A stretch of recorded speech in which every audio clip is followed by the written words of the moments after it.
Selamat pagi Bapak Ibu yang dikasihi Tuhan, jemaat Gereja Baptis Indonesia yang ada di wilayah Jakarta. Kita akan kembali melihat renungan yang menjadi kebiasaan kita tiap minggu, sehingga kita bisa belajar apa yang menjadi pesan-pesan Tuhan untuk saudara dan saya.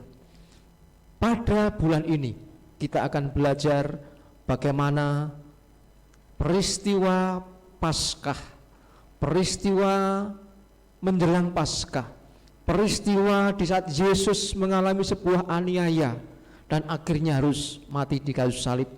Kita akan belajar bagian ini dari kitab Markus pasal yang ke-15 ayat 33 sampai ke 41.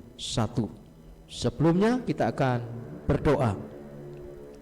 Tuhan Yesus, Tuhan yang baik, Tuhan yang penuh kasih, kiranya pada bulan April ini kami seluruh orang percaya selalu mengingat peristiwa besar yang sudah pernah dinyatakan, dikerjakan oleh Tuhan Yesus untuk menebus dosa umat manusia. Peristiwa yang tercatat dalam Alkitab jadi sejarah bagaimana kami menghargai, menghormati, dan tunduk pada otoritas Allah yang sudah mengasihi kami. Dan kami rindu kiranya kasih Allah itu tetap berjalan sampai dengan hari-hari ke depan, dan kami membalas cinta kasih Allah dengan pelayanan demi pelayanan yang kami kerjakan untuk Tuhan Yesus. Sebentar kami mendengar firman Tuhan, berkatilah kami. Di dalam nama Yesus kami berdoa, amin. Bapak Ibu yang dikasihi Tuhan, peristiwa kematian Yesus Kristus di atas kayu salib identik dengan kayu salib itu sendiri. Orang percaya meyakini bahwa ketika Yesus disalib, tidak sekedar tidak hanya disalib karena dianggap bersalah oleh orang-orang Yahudi, tetapi peristiwa penyaliban itu adalah di mana Yesus menyalibkan dosa-dosa umat manusia dengan harapan manusia yang sudah menyalibkan dosa-dosanya memiliki pengharapan ketika mereka percaya kepada Yesus. Secara nalar orang susah menerima peristiwa penyaliban Yesus, ya. Tetapi kita orang beriman itu selalu meyakini bahwa di atas kayu saliblah dosa-dosa kita sudah disalibkan, disulahkan di sana melalui kematian Tuhan Yesus, sehingga kita tidak lagi ketakutan untuk menjalani hidup, sebab Yesus sudah menyalibkan dosa-dosa kita semua. Peristiwa penyaliban Yesus itu selalu berbicara tentang pengorbanan Yesus, ya. Yesus berkorban untuk orang-orang yang mempercayai bahwa Dia Allah sendiri yang turun dari surga menuju ke dunia untuk menebus dosa umat manusia. Bapak Ibu yang dikasihi Tuhan, kalau saudara dan saya menjadi orang percaya kepada Yesus Kristus, lalu kita karena percaya pada Yesus sehingga kita mengalami sebuah jalan hidup yang berbeda dari orang-orang dunia, itulah salah satu bentuk salib yang harus kita pikul. Kita berpikir salib yang kita pikul itulah yang akan membawa kita kepada pengharapan yang sejati, ya. Salib yang kita bawa itulah yang akan menolong kita untuk sampai ke sebuah tujuan akhir, di mana dengan tuntunan salib itu kita bisa bertatap muka, bertemu langsung dengan Yesus di surga. Pelajaran yang pertama yang kita belajar dari peristiwa kematian Yesus Kristus di atas kayu salib, Bapak Ibu, Markus pasal 15 ayat 33 sampai 41 berbicara peristiwa pada saat Yesus sudah di atas kayu salib dan mati di sana, ya. Peristiwa itu menggambarkan bahwa Yesus sedang mengangkat beban dosa dunia.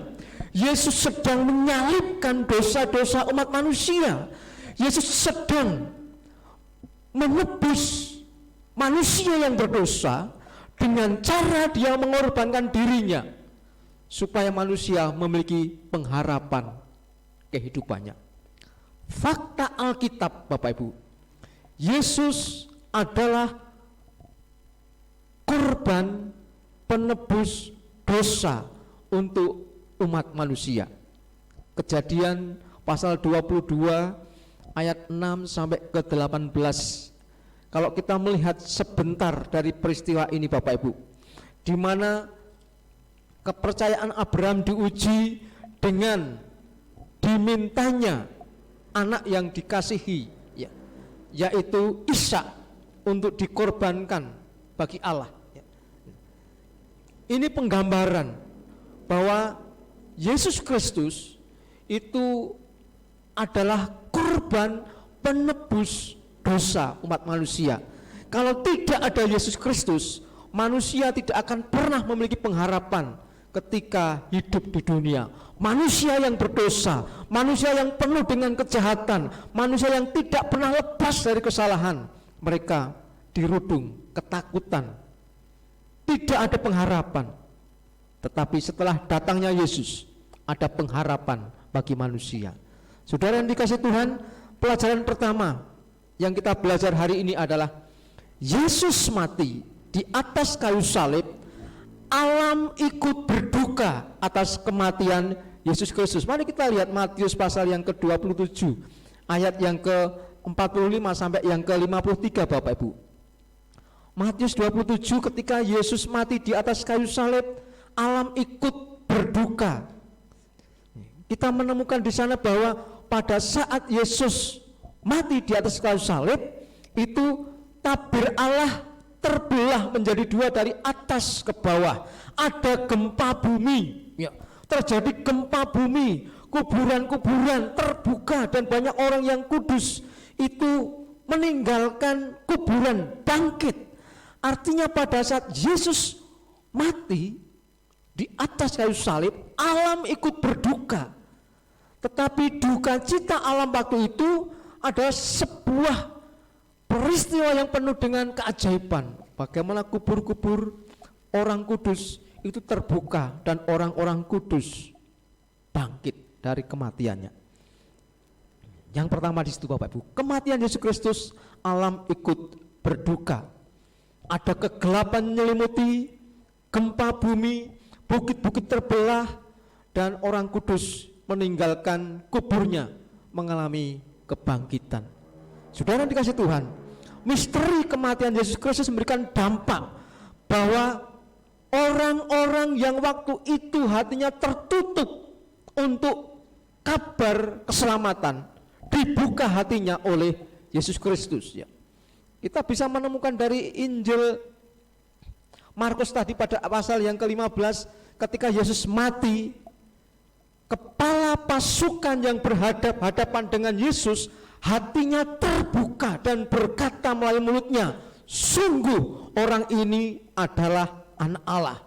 Kepala pasukan itu dibuka hatinya oleh Yesus melalui peristiwa kematiannya, dibuka mata batinnya, dan ada pengakuan bahwa Yesus adalah anak Allah.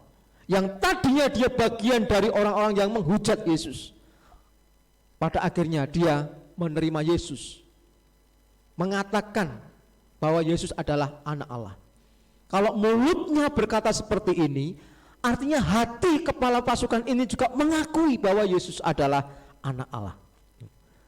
Berikutnya, Bapak Ibu, peristiwa kematian Yesus di atas kayu salib itu kita bisa menemukan orang-orang dekat Yesus pada waktu itu,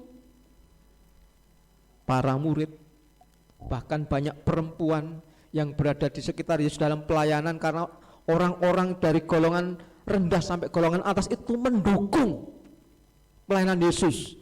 Mereka selalu mendengar pengajaran Yesus, mengaminkannya, bahkan mereka meyakini perkataan Yesus itu adalah pengajaran yang betul-betul yang paling bijak pada zaman itu. Sehingga banyak orang, termasuk kalangan wanita, ikut menjadi pengikut Yesus. Dan ketika peristiwa Yesus mati di atas kayu salib, ada banyak orang-orang yang dekat dengan Yesus melihat peristiwa kematiannya itu, tetapi mereka tidak bisa berbuat apa-apa. Karena Yesus ketika berada di atas kayu salib dijaga oleh tentara-tentara Romawi. Mereka hanya bisa menangis, meratapinya, tidak bisa melakukan pertolongan secara jasmani. Dan itulah peristiwa kematian Yesus di atas kayu salib. Lalu kita tarik peristiwa ini dalam kehidupan kita. Apa yang saya dan saudara bisa perbuat melalui peristiwa kematian Yesus yang setiap tahun kita peringati? Setiap tahun kita mengadakan ibadah khusus Jumat Agung. Setiap tahun kita mengenang peristiwa pengorbanan Yesus dengan mengambil anggur dan roti perjamuan Tuhan. Saudara dan saya orang berdosa. Sudahkah mulut kita mengakui bahwa Yesus adalah anak Allah yang kudus, yang mati, bangkit, dan kembali ke surga dengan tujuan untuk kehidupan orang-orang yang percaya kepadanya kelak di kemudian hari? Sudahkah mulut kita mengakui bahwa Yesus adalah anak Allah? Kalau kepala pasukan itu yang menyalibkan Yesus saja mereka mengakui bahwa Yesus adalah anak Allah, seharusnya saya dan saudara adalah orang-orang yang terus intens dalam perkataan kita, dalam hidup kita, dalam doa kita, itu ada pengakuan bahwa Yesus anak Allah yang tunggal, yang diturunkan ke dunia untuk menebus dosa umat manusia. Sudahkah mulut kita mengakui bahwa Yesus orang benar, satu-satunya orang suci di dunia, satu-satunya orang yang tidak berdosa, yang pernah lahir di dunia dengan misi yang besar untuk menyelamatkan orang-orang berdosa seperti saya dan saudara? Tidak ada orang selain Yesus yang punya misi besar, yang mau mengorbankan hidupnya, nyawanya hanya untuk orang-orang seperti kita. Kita harus mengakui bahwa Yesus satu-satunya orang benar di dunia. Kalau kita mengakui Yesus anak Allah, Yesus orang benar, satu-satunya di dunia ini, sudahkah kita memperbarui hidup kita dengan bertekuk lutut di bawah kaki Yesus dan berkata, Yesus anak Allah, Yesus satu-satunya orang yang benar di dunia, hamba-Mu membutuhkan pertolongan-Mu, ya, hamba-Mu membutuhkan pengharapan-Mu, supaya hamba-Mu bisa hidup seturut dengan kehendak Engkau. Saudara, kita membutuhkan pengampunan. Kita orang berdosa, kita butuh pengampunan dari Yang Maha Kuasa, yaitu Yesus Kristus.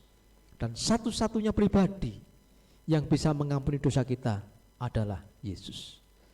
Yesus mengampuni dosa saya dan saudara dengan cara Dia harus disalib, darahnya tertetes di atas bukit Golgota, dan itu penggambaran Dia menebus dosa-dosa kita. Pengampunannya tidak akan pernah berhenti sampai akhir zaman. Pengampunannya akan terus mengalir ketika saya dan saudara sujud di hadapan Dia dan menyatakan, Tuhan, saya mohon ampun. Yang terakhir Bapak Ibu, peristiwa kematian Yesus Kristus bukan sekedar peristiwa hal-hal bersifat jasmani atau duniawi, ya, tetapi Alkitab memberikan penjelasan dengan bagus. Yesus dianggap orang yang bersalah. Yesus dianggap orang yang melanggar tatanan kehidupan orang Yahudi pada waktu itu, menghujat Allah, dituduh menghujat Allah, ya, dituduh menyamakan dirinya seperti Allah. Tetapi kita orang beriman meyakini tuduhan-tuduhan orang Yahudi hanya tuduhan supaya mereka bisa menghentikan pengajaran Yesus. Karena pengajaran Yesus waktu itu sudah merebut hati rakyat Yahudi dari pengaruh pengajar-pengajar di gereja Yerusalem pada waktu itu, yang dengan tradisinya, dengan budayanya yang dikembangkan waktu itu, ternyata berlawanan dengan kehendak Tuhan. Yesus Kristus adalah korban atas dosa-dosa umat manusia. Karena dia menjadi korban, itulah setiap orang percaya yang mempercayakan hidupnya kepada Yesus, mereka tidak akan pernah melupakan pengorbanan Yesus. Karena lewat pengorbanan Yesuslah ada pengampunan dosa. Peristiwa kematian Yesus di atas kayu salib adalah peristiwa sejarah hidup saudara dan saya, di mana kita ditebus dosa-dosa kita. Bapak, Ibu, dan saya anggota gereja, dimanapun kita berada, imanilah, yakinilah pengorbanan Yesus yang ada di kayu salib itu adalah bukti kasih Tuhan kepada kita. Jangan kita sia-siakan pengorbanan Yesus. Sebab pengorbanan Yesus yang kita sia-siakan, yang tidak kita hormati, yang tidak kita hargai, kita sama dengan menyalibkan Yesus yang kedua kali di atas kayu salib. Dan tidak ada lagi korban untuk pengampunan atas kesalahan-kesalahan yang sama yang diperbuat oleh manusia. Yesus Kristus satu-satunya pribadi yang mau berkorban bagi umat manusia.